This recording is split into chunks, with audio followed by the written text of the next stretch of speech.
Los profetas que profetizaron de la gracia destinada a vosotros inquirieron y diligentemente indagaron acerca de esta salvación, escudriñando qué persona y qué tiempo indicaba el Espíritu de Cristo que estaba en ellos, el cual anunciaba de antemano los sufrimientos de Cristo y las glorias que vendrían tras ellos. A estos se les reveló que no para sí mismos, sino para nosotros, administraban las cosas que ahora os son anunciadas por los que os han predicado el Evangelio por el Espíritu Santo enviado del cielo, cosas en las cuales anhelan mirar los ángeles. Por tanto, ceñid los lomos de vuestro entendimiento, sed sobrios y esperad por completo en la gracia que se os traerá cuando Jesucristo sea manifestado.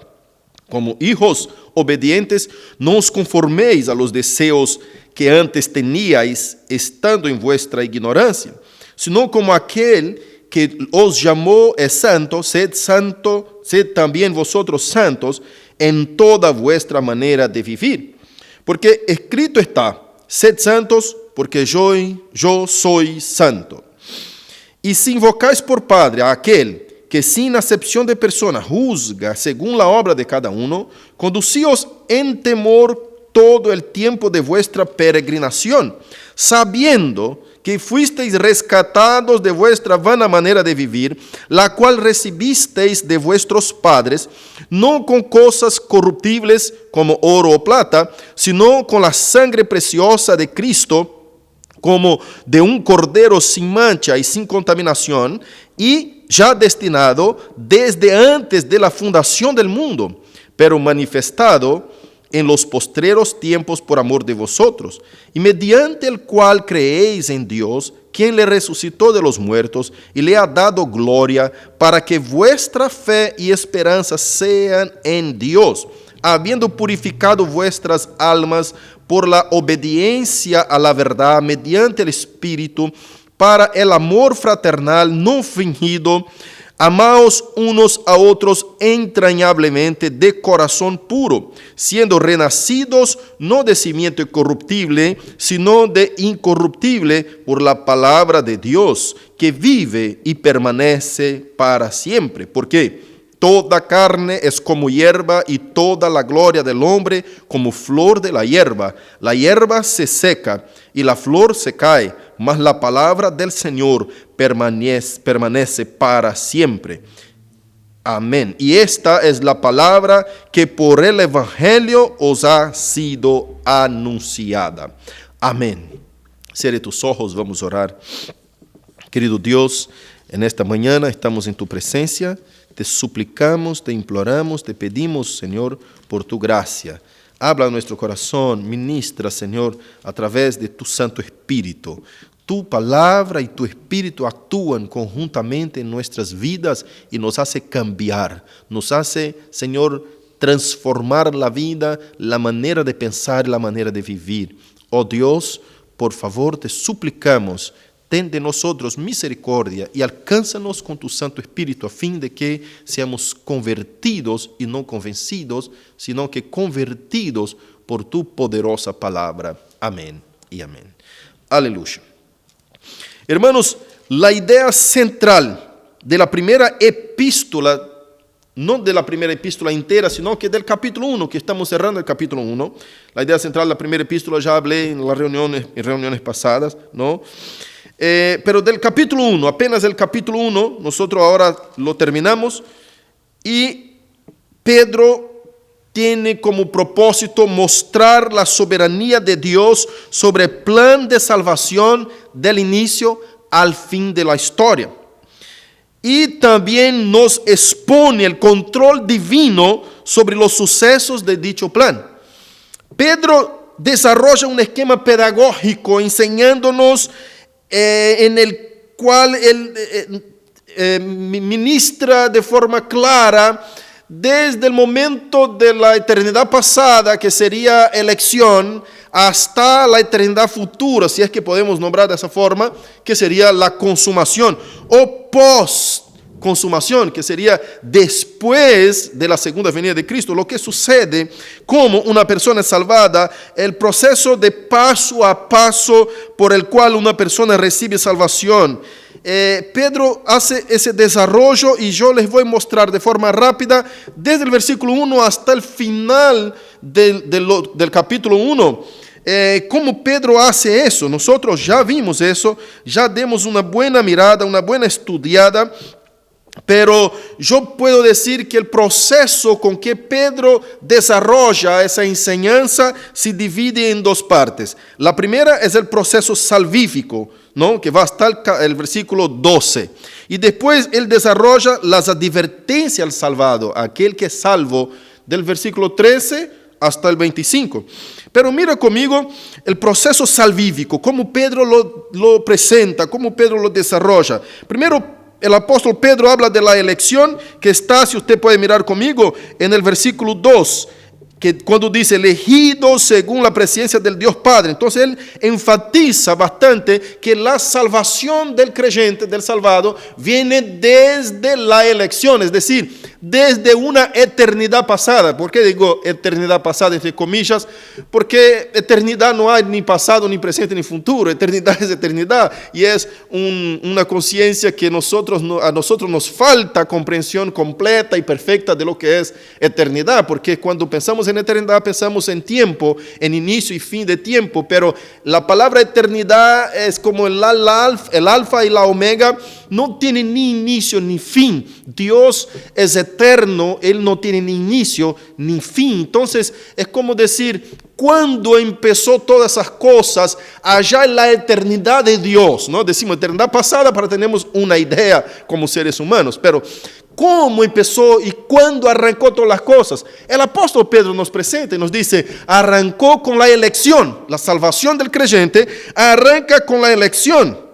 Cuando él dice en versículo 2, elegidos por Dios Padre, y dice, sigue con la santificación, cuando dice, santificados por el Espíritu, en santificación del Espíritu, y nos habla del llamamiento. Ese proceso viene elección, santificación, así presenta la epístola de Pedro, y después el llamamiento, cuando dice que fuimos elegidos en santificación para obedecer. Acá está el versículo 2 todavía, para obedecer, y nos habla de la justificación cuando dice, y para sermos rociados por la sangre de Cristo.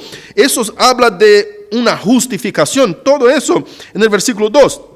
Ahora llega al versículo 3 y él nos habla de la regeneración. Mira qué lindo cuando dice que nos hizo renacer para una viva esperanza. ¿Qué está presentando Pedro? Está presentando el ordo salutis, una palabra latina que quiere decir el orden por el cual una persona puede ser salvada. Es obvio que Pedro no está puntuando todos los pasos, ¿no? Pero está puntuando los principales y los más importantes. Si no, siga mirando conmigo cuando él habla, el versículo 3, de la regeneración, cuando dice, nos hizo renacer para una viva esperanza.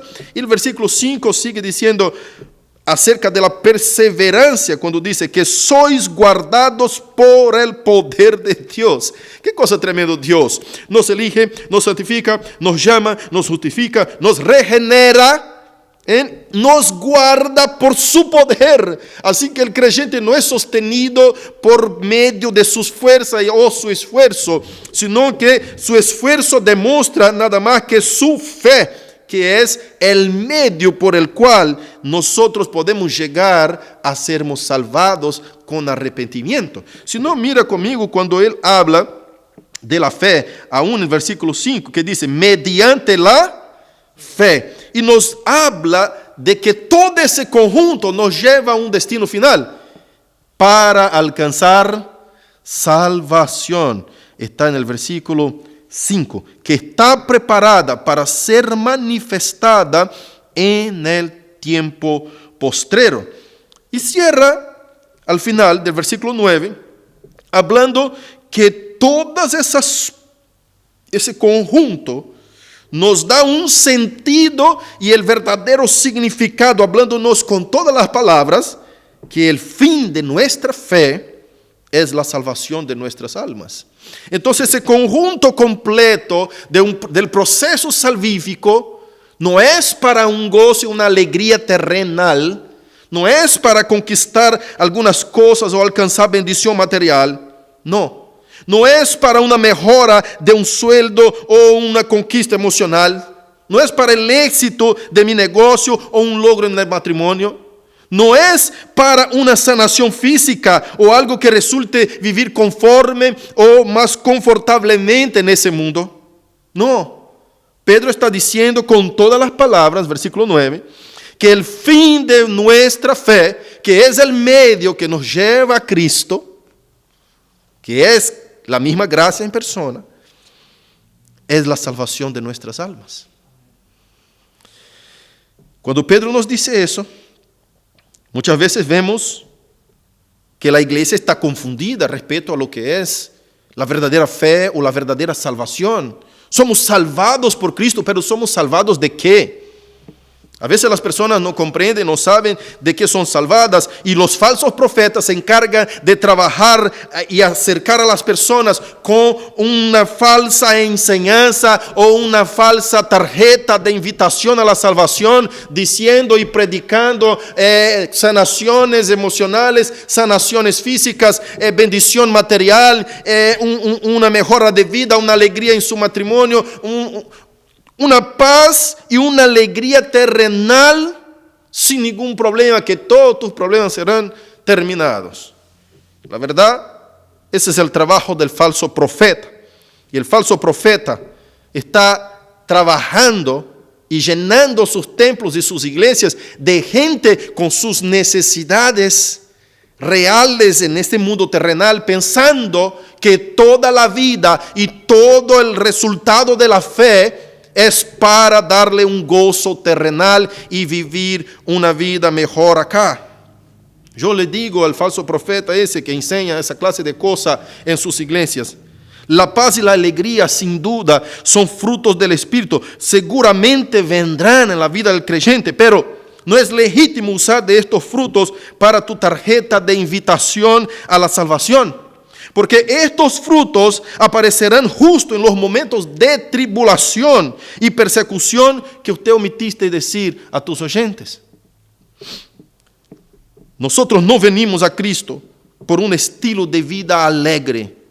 Nosotros venimos a Cristo porque pecamos contra Dios y necesitamos un Salvador para salvarnos de la ira venidera. Pedro nos dice claramente que el fin de nuestra fe, versículo 9, es la salvación de nuestras almas. Eso era lo que predicaban los apóstoles. Eso era lo que predicaba Jesucristo. Eso era lo que predicaban los predicadores antiguos como Charles Spurgeon, John Wesley, George Whitefield. Es lo que predican los pastores reformados que tienen compromiso con la palabra de Dios el día de hoy, como Paul Washer, R.C. Sproul, John Piper. Ese evangelio puro que no atrae multitud de personas, ese evangelio que el libro de Pedro, la epístola del apóstol, nos dice con toda la clareza, con toda la claridad, nos advierte, y ahora vienen las advertencias un poquito más adelante, nos advierte que a la fe en Cristo es para la salvación del alma y que el sufrimiento hace parte de una vida con el verdadero arrepentimiento en Cristo Jesús. Y que este sufrimiento, que es el propósito de la epístola de Pedro que yo he predicado y enseñado en las reuniones pasadas, este sufrimiento que hace parte del proceso y que hace parte del paquete de aquel que se arrepintió verdaderamente, que ha abrazado a la cruz de Cristo, hizo con él un pacto irrevocable y no puede regresar atrás. Este sufrimiento hace parte de este paquete que te llevará a la gloria eterna celestial, porque Dios es juez. Y un día cada uno de nosotros estaremos frente a ese juez para rendir cuentas. Y no vamos a contar con una buena cuenta bancaria, no vamos a contar con la alegría o el gozo que vivimos acá confortablemente, o quizás conforme con ese mundo. No vamos a contar con un buen auto, con una buena casa o buenas cosas en el sistema de vida humano y mundano y temporal. Acá no vamos a contar con eso en el día del juicio. Nosotros vamos a contar si tenemos o no a Cristo para que seamos salvados de la ira venidera. Porque Cristo ha llevado sobre su espalda y sobre su cruz toda la ira que Dios tiene en contra del pecado. Y si tú y yo no tenemos a Cristo, aún estamos muertos en nuestros delitos y pecados. El evangelio puro, el evangelio verdadero, que nos expone la primera epístola de Pedro, y obviamente toda la escritura, pero lo estamos exponiendo a la epístola de Pedro. Nosotros vemos que lleva conjuntamente la tribulación, el sufrimiento del cristiano. Si por algo la tribulación lleva al creyente verdadero más cerca del Salvador, tristemente, hay millares de cristianos declarados que hicieron una confesión de fe o fueron bautizados, que pierden su gozo y su paz cuando llega la turbulencia. Si el gozo y la paz, que son frutos del Espíritu, están justo para estos momentos de turbulencia y tribulación, nosotros preguntamos, ¿por qué esa gente pierde su gozo y su paz en el momento que debería tenerlas? Como escribió el apóstol Pablo en una cárcel, en un calabozo frío, húmedo, insalubre, bajo tierra, escribió encarcelado, preso, totalmente sintiendo frío cerca de su muerte, escribió a los colosenses diciendo: alegraos, otra vez os digo, alegraos en el Señor. ¿Con qué fin Pablo está hablando de esa alegría? ¿Será que es una alegría en donde nosotros podemos disfrutar de lo que nos da la gana de ese mundo? No, Pablo está hablando, alegraos, gozaos en el Señor, gozaos en la esperanza. Esté firme en la tribulación, gozaos en la esperanza, así como yo en esa cárcel estoy firme en esa tribulación, pero gozoso en la esperanza de que un día el Señor vendrá y nos rescatará de este sufrimiento. ¿Por qué mucha gente pierde su gozo? Pierde porque creyeron en un evangelio centrado en el hombre y llegaron a Cristo sin arrepentimiento, sin el cual no puede jamás ser salvados. Así que Dios va a cobrar gravemente de los falsos pastores y falsos profetas que están enseñando y atrayendo gente a sus iglesias, a sus templos, que ahora estamos en un tiempo de pandemia, ya no pueden llenar sus templos, pero aún están engañando a la gente por las redes sociales a través de invitaciones, tarjetas invitativas, que engaña, que trae a la gente por una puerta de conveniencia y no por la puerta de la conversión. Dios cobrará carísimo de estos hombres, porque si yo soy fiel a la Escritura, versículo 10 que leímos, nos dice que los profetas que profetizaron de la gracia destinada a vosotros, mira qué hermoso cuando habla de la predestinación, la gracia ya estaba destinada a vosotros. Inquirieron y diligentemente indagaron acerca de esta salvación. Oh Dios, los profetas antiguos que no habían visto a Cristo todavía, aún así lo miraba de lejos, lo saludaba de lejos, como dice Hebreos capítulo 11, que él miraba de lejos, mirándolo de lejos, creyendo y saludándolo. Los profetas esperaban por ese momento en cuando vendría el Salvador de esta condenación de la ira venidera que llegará para todo el mundo un día. Únicamente aquel que tiene a Cristo puede tener su vida escondida, como dice Colosenses 3:3, escondida, oculta en Cristo. Él es nuestro abogado, es nuestro protector, es aquel que nos defiende. La ira de Dios ya ha sido llevada sobre Él. Así que cuando Dios nos mira, va a mirar a nosotros, no porque somos buenos, no porque nos esforzamos mucho, sino que porque estamos en Cristo arrepentidos de nuestros pecados y fuimos justificados, elegidos para la obediencia, llamados, preparados, pasamos por el proceso de Dios para sermos en aquel día salvados de la ira del Dios Todopoderoso. Hay una estrecha conexión de ese pasaje del versículo 10 y 11. Mira el 11, dice: escudriñando qué persona, qué tiempo indicaba el Espíritu de Cristo que estaba en ellos, el cual anunciaba de antemano los sufrimientos de Cristo y las glorias que vendrían tras ellos. Otra vez les digo, en el nombre de Jesucristo, Cristo no ha sufrido tanto, no ha puesto una corona de espinos sobre su cabeza, no ha sido escupido, no ha sido burlado por causa que usted vaya a tener una alegría, un auto nuevo, una alegría satisfactoria, que esté de acuerdo con tus ganas, con tus deseos terrenales o carnales. Vuelvo a decir que gozo y alegría y paz es lo que todos buscamos. Pero buscamos en qué propósito, con qué finalidad.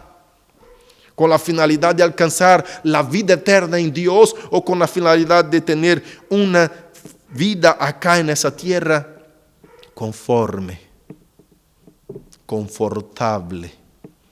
Sentados en nuestro sillón, mirando tele y comiendo pochoclo, sin que nadie nos aburra, sin que nadie nos moleste, porque encima nosotros no predicamos un evangelio que confronta al pecador, sino que le estamos dando a lo que ellos buscan.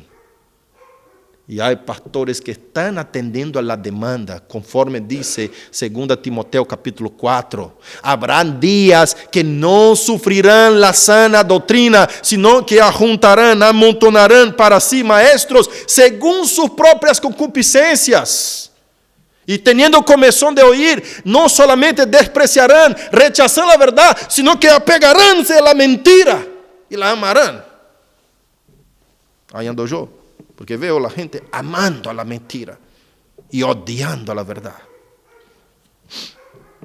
Estamos pasando por ese tiempo y vemos que hay gente que está conformando a esas personas y engañándoles y vendiéndole el producto que ellos quieren comprar. En el nombre de Jesucristo, esto no es el evangelio de la Biblia. No es el evangelio de la Biblia. Y yo quiero mostrarte 10 cosas que el apóstol Pedro nos advierte. Primero, voy a mostrar las advertencias. Y después voy a mostrar 10 cosas que debemos conocer acerca de Jesús, apuntadas y señaladas por el apóstol Pedro en esos versículos aquí, que está frente a tu rostro en tu Biblia que está en tus manos. Si no, acompañe conmigo. La primera advertencia está en el versículo 13. Es la advertencia cuanto al entendimiento. Cuando él dice, ceñid los lomos de vuestro entendimiento. Acá Pedro está como apelando para la iglesia, para los hermanos, diciendo, por amor de Dios, por favor, ceñid los lomos de vuestro entendimiento, sed sobrios y esperad por completo en la gracia que se os traerá cuando Jesucristo sea manifestado. ¿Qué está diciendo? Entienda por amor de Dios. Entienda que el sufrimiento que pasa es necesario. Entienda que la tribulación del creyente ceña tus lomos del entendimiento, y entienda que todo lo que se pasa es temporal y es pasajero, y sed sobrios. Y la siguiente advertencia advierte a la esperanza: y esperad por completo por la gracia en la gracia. Está divirtiendo la iglesia. Primero señala cuán gran salvación nos hizo el Señor. La primera parte nos dice todo el proceso. ¿Qué pasó? Hasta llegar a la salvación. Y ahora empieza a divertir y nos habla encima de los tiempos pasados, ¿no? Versículos 10 al 12. Nos habla de los tiempos pasados y nos deja claro que el apóstol Pedro tenía conciencia de que los escritores del Antiguo Testamento también eran conscientes que la salvación vendría a través de Cristo. Y que ellos estaban mirando, esperando saber qué persona, qué tiempo, cuándo sería la plenitud de los tiempos. Y se ha revelado en Cristo. Qué cosa maravillosa. Encima, los ángeles anhelan mirar esas cosas. Qué precioso, qué gran perla es el Evangelio, el poder de Cristo y su resurrección para la iglesia. Qué maravilloso es eso. Y a partir del versículo 13, Pedro empieza a traer una advertencia diciendo, no es posible, por amor de Dios, ceña los lomos de tu entendimiento, no desmayes. Y nos advierte con la esperanza, espera, y el gozo tiene que ser en la esperanza. Esperad por completo, esperar que se complete, esperar que se termine, todavía no ha terminado. Esperar por completo, tenga la esperanza.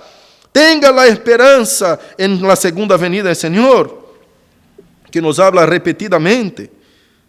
Tercera advertencia a la obediencia. Versículo 14. Como hijos obedientes, no os conforméis a los deseos que antes teníais estando en vuestra ignorancia. Ya no son más hijos desobedientes. Los deseos que ustedes tenían, no se conformen a ellos. Me acuerdo de Pablo cuando dice en Romanos 12:2, no os conforméis con este siglo, sino que transformaos por la renovación de vuestro entendimiento. Que es lo que el apóstol Pedro llama la atención y advierte a la iglesia, al pueblo de Dios. Quinta advertencia. Cuarta advertencia a la santidad. Sed vosotros santos. Versículo 15, perdón. Sed vosotros santos, como santo es vuestro Dios. Dice, sed santo vosotros en toda vuestra manera de vivir. La santidad es un camino del creyente. La santidad es un estilo de vida. Tu estilo de vida de pecador que tenía una vana manera de vivir, ahora tiene un sentido de vivir. Usted no vive más para ti mismo, no vive más para cumplir tus deseos carnales, no vive más para buscar felicidad terrenal, sino que tu felicidad buscada debe ser la espiritual. Usted vive ahora para la santificación, para la santidad, para ser santo. Porque para esto fuisteis elegidos, como dice el versículo 2. Elegidos según la presencia del Dios Padre en santificación del Espíritu. Para la obediencia, ahí vienen los propósitos. Versículo 17.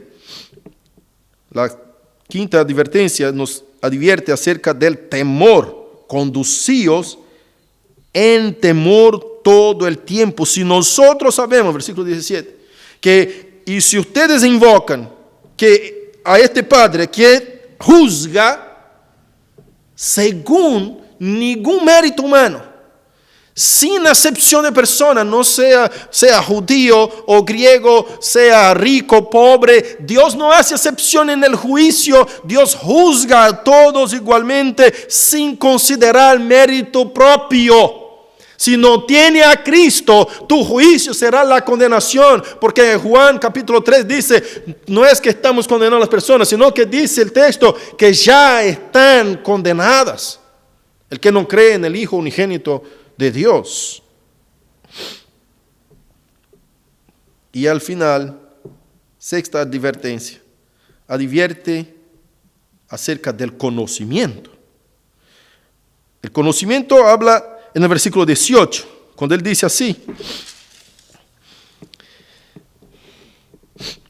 sabiendo que fuisteis rescatados de vuestra vana manera de vivir. Esta advertencia al conocimiento es tan importante porque está diciendo, sabiendo, ustedes necesitan saber, ustedes necesitan conocer, y va a enumerar 10 cosas. 10 cosas que nosotros como cristianos debemos saber, debemos conocer, debemos tener por cierto, debemos tener casi de memoria. Y acá empieza. Versículo 20. Versículo 20.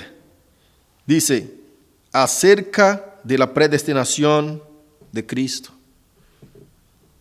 Nosotros debemos conocer, primero, que somos pecadores, pero fuimos rescatados por Cristo. Esto está en versículo 18.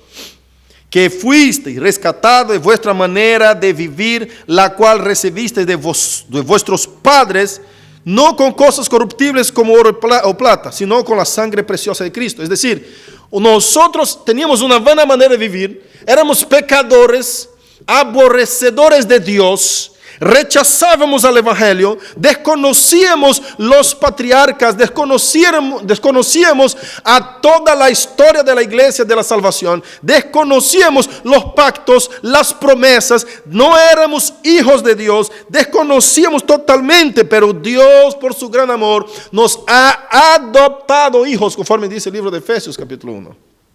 Nos ha adoptado hijos. Nos ha hecho hijos a través de Cristo Jesús.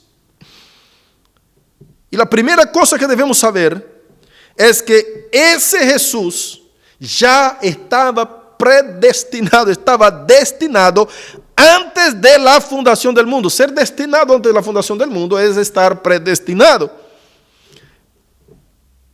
Desde antes de la fundación del mundo, ese Jesús que los profetas en el versículo 11 escudriñaron buscando saber acerca de él, y el cual anunciaron de antemano su sufrimiento.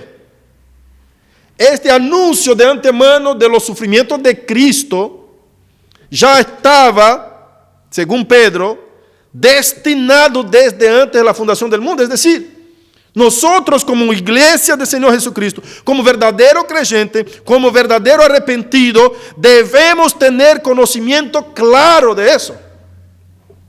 Como dice Apocalipsis capítulo 13, si no me falla la memoria, versículo 17. Y fueron condenados y adoraron la bestia todos aquellos que no tuvieron su nombre escrito en el libro de la vida del Cordero que fue inmolado, que fue muerto desde antes de la fundación del mundo. Segunda cosa que debemos saber y tener en memoria clarísima en nuestra mente, en nuestro corazón. Pedro habla acerca de su manifestación. Dice aún en el versículo 20, será manifestado en los tiempos postreros por amor de vosotros. La segunda venida de Cristo tiene que estar muy firme, muy establecida en el corazón del creyente nacido de nuevo. Yo tengo muchas dudas si aquellas personas que buscan a Cristo, que vienen a Cristo por la puerta de la conveniencia, por la puerta del convencimiento y no de la conversión y arrepentimiento. Yo tengo mis dudas si estas personas realmente están esperando por la segunda venida del Señor Jesucristo. Yo estoy casi seguro que si salimos a entrevistar un par de cristianos que frecuentan iglesias de falsos profetas, que le invitan a Cristo por un regalo o una bendición, si ellos están realmente preocupados, si están pecando o no, si están agradando a Dios o no, si están listos para esperar la segunda venida o no. Sinceramente, eso me preocupa mucho como pastor, como líder y como ministro religioso. Eso me preocupa mucho. Respeto a la iglesia del Señor Jesucristo, respeto a la fidelidad del Evangelio. Versículo 21, Pedro nos presenta la tercera cosa que debemos realmente conocer, que es Cristo, el autor de la fe. Y dice, mediante el cual creéis en Dios. Usted no tendría fe si no fuera por Cristo. El texto es muy claro cuando dice, versículo 21, y mediante el cual creéis en Dios, quien le resucitó de los muertos. La fe es infundida por Dios en nuestro corazón. El Espíritu Santo infunde en nuestro corazón a través del sacrificio y la muerte de Cristo. Creemos que Dios realmente es real, realmente existe, realmente es único, realmente es todopoderoso. Porque además de su sacrificio, de su muerte, de la destinación de Dios Padre a Jesucristo para morir por nosotros y para padecer y sufrir por nosotros, anunciado por los profetas, además de eso, Dios mismo no lo ha resucitado de los muertos, que es la cuarta cosa que debemos conocer. Cristo está resucitado. Debemos saber acerca de la resurrección, aún en el versículo 21. Pero no solo eso. Pedro sigue con la quinta cosa que debemos conocer acerca de Cristo, acerca de su glorificación. Cuando dice, ha recibido gloria para darnos esperanza. ¿Por qué nosotros tenemos esperanza? ¿Por qué nosotros estamos ansiosos, con ansias, esperando por su segunda venida? Porque nosotros amamos la segunda venida de Cristo. Amamos al día del juicio final. Porque nosotros estamos en la luz, andamos en la luz, amamos a ese Dios glorificado. Sabemos que Él fue glorificado, está sentado a la destra del Padre. Sigue Pedro mostrándonos que más debemos conocer acerca de Cristo, versículo 22. Él nos dice que debemos conocer acerca de su intervención en nosotros. Dios interviene en la vida del hijo que está caminando mal. Cuando dice, nos ha purificado el alma para la obediencia a la verdad. Él intervino y Él ha purificado nuestra alma. No somos nosotros quienes buscamos la purificación de nuestra vida. Por el contrario, todo lo que queremos hacer es impedir que Cristo nos limpie y nos purifique. Todo nuestro esfuerzo es en contra de la voluntad de Dios en nuestras vidas. Si no es por Él, estamos totalmente perdidos. De Él dependemos para todas las cosas. Encima, para sermos especialmente, para sermos salvados. Séptima cosa, aún en el versículo 22, cuando dice, nos ha dado el Espíritu, mediante el Espíritu. Debemos saber que Él nos preserva a través de su Santo Espíritu. Cuando Él ascendió al cielo, dijo a sus discípulos, yo estaré con ustedes todos los días, hasta la consumación de los siglos. Y no os dejaré huérfanos. ¿Qué haré? Les enviaré otro consolador, otro paracletos. El Señor Jesús nos preserva. El Espíritu Santo se encarga de fortalecernos, de auxiliarnos, de ayudarnos a vencer los dolores del pecado, las fuerzas malignas en contra de nuestro camino en santificación, en santidad, las fuerzas del infierno trabajando y tirando saetas para sacarnos del propósito divino que es la salvación de nuestras almas. Las fuerzas malignas que vienen intentando seducirnos con la gloria de este mundo, con la fama, el éxito de este siglo, para perdernos la bendición del siglo venidero, que es la salvación de nuestras almas. Y en eso estoy en bronca con los falsos profetas, así como el apóstol Pedro mismo, como el apóstol Juan y todos los apóstoles del Señor Jesucristo.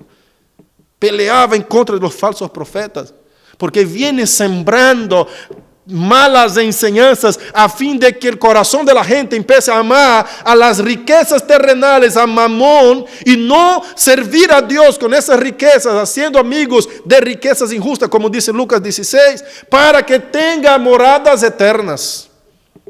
Al contrario, le hacen amar a las riquezas terrenas. Y cada vez que aman más a ese tesoro terrenal visible, se alejan del tesoro celestial. Porque en donde está nuestro tesoro, ahí también está nuestro corazón. La octava cosa que debemos conocer acerca de Jesús,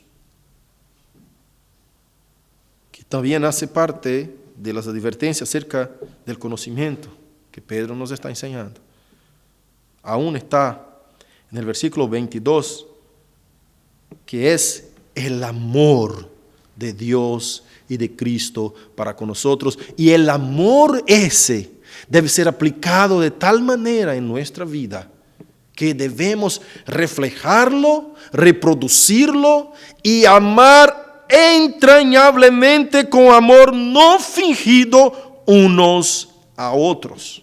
Entrañablemente, porque en tiempo antiguo las entrañas era el centro de las emociones. Cuando una persona sentía algo feo o mal o algo de temor, las entrañas era la primera que sentía. Y hasta hoy es así, ¿no? Pero entonces para los griegos y para los antiguos, las entrañas eran el centro de las emociones. Por eso en griego se escribe: amaos unos a otros con toda la fuerza de sus emociones, con todas sus entrañas, entrañablemente. Y en nono lugar, dice que tenemos que conocer acerca del nuevo nacimiento. Eso se encuentra en el versículo 23, que dice: siendo renacidos, no de simiente corruptible, sino de incorruptible. ¿De qué simiente es renacido usted? Ahí dice, simiente corruptible, ¿sería qué? Lo que él viene hablando desde antes. No fuimos comprados con cosas corruptibles, versículo 18, sino de cosas incorruptibles, que es la sangre de Cristo, versículo 19. ¿Qué cosas corruptibles son estas? Y él pone un ejemplo en versículo 18, como oro o plata. ¿Qué es lo que buscamos? Fuimos rescatados, fuimos comprados, ¿para qué? El nuevo nacimiento, ¿qué significa para las cosas corruptibles? Usted es renacido o es nacido de nuevo en Cristo Jesús para las cosas corruptibles o para las incorruptibles. ¿Qué resultó el nuevo nacimiento en tu vida? ¿Sos de simiente corruptible o de simiente incorruptible? Qué cosa fuerte que es esa epístola de Pedro y cómo nos da con caño, hermanos, porque es necesario. Más actual que eso es imposible lo que estamos viviendo en esos tiempos. Y por fin, para terminar, Pedro habla acerca del mismo ser de Dios. Cuando dice, por la palabra, versículo 23, por la palabra que vive y permanece para siempre. Ahí viene el versículo 23, finalcito, hasta el 25. Hablando de la palabra, todo eso culmina a través de la palabra de Dios. Todo este conocimiento que tenemos de Cristo y debemos tener es por la palabra de Dios, porque la palabra de Dios es el mismo ser de Cristo. Cristo es el verbo que se hizo carne. Él es la palabra de Dios todopoderosa, que sin Él nada de lo que se hizo fue hecho. Versículo 14 de Juan, de Evangelio de Juan, capítulo 1, dice: y el verbo se hizo carne y habitó entre nosotros, lleno de gracia y de verdad. Aleluya, aleluya. Quiero decir a la iglesia que la palabra de Dios es solo lo que necesitamos. No necesitamos nada más para vivir. Y es todo lo que tenemos. No tenemos nada más que sostenga nuestra fe. La palabra de Dios es todo. Cuando el pueblo judío fue librado del Egipto y caminó por el desierto rezongando con murmuraciones.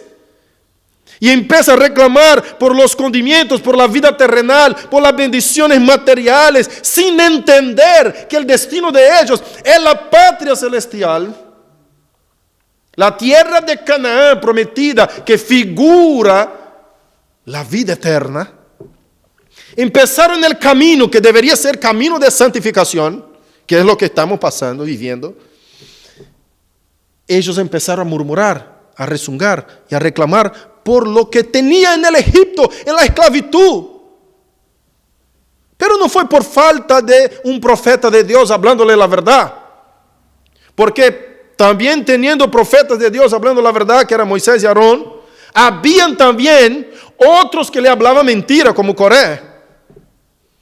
Estaban también los falsos profetas ahí, predicando mentiras y levantando el pueblo en contra del profeta verdadero del Señor.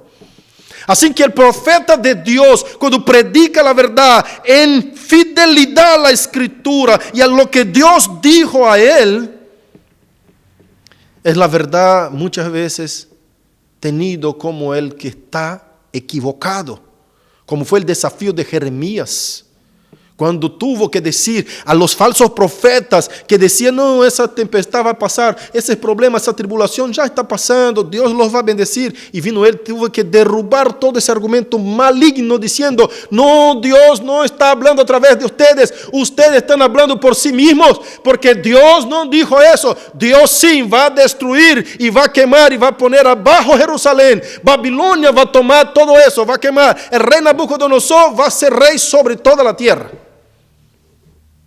Ahora, qué desafío, ¿no?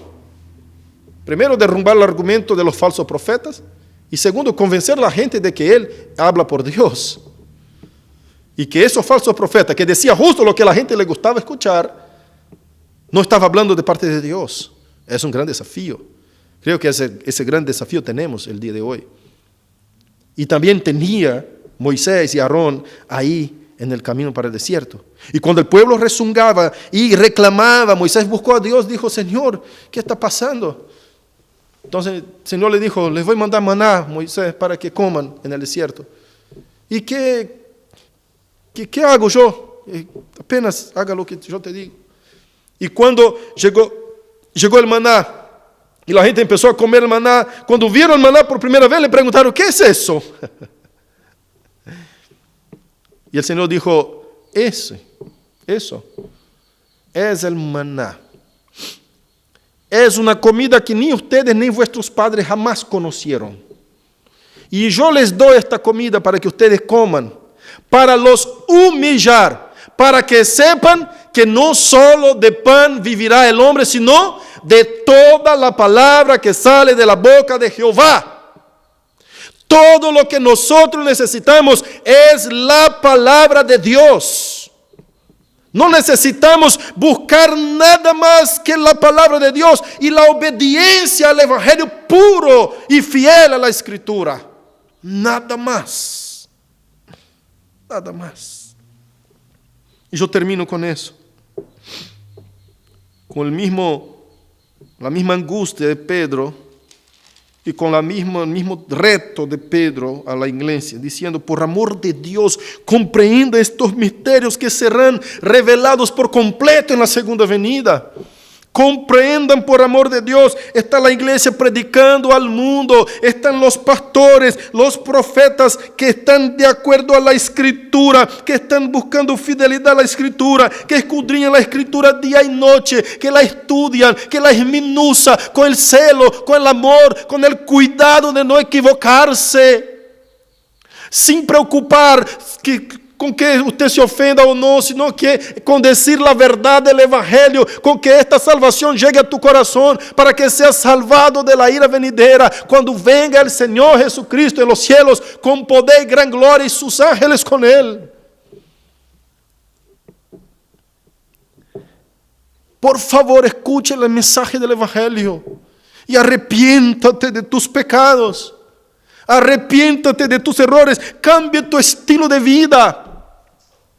Tú eres un pecador que ofendiste a Dios, está en contra de sus leyes y Él te juzgará con las leyes de Él en sus manos y apuntará y señalará hacia ti las leyes de Dios diciendo: sos culpable, arrepiéntate mientras es tiempo, arrepentite hoy.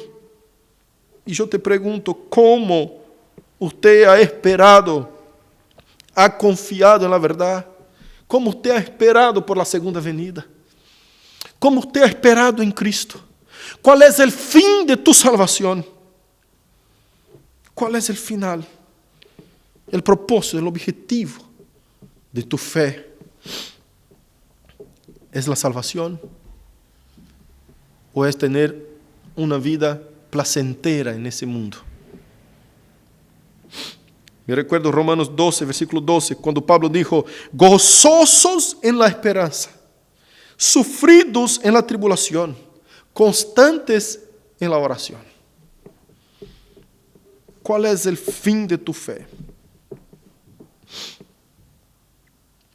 ¿Qué cosa?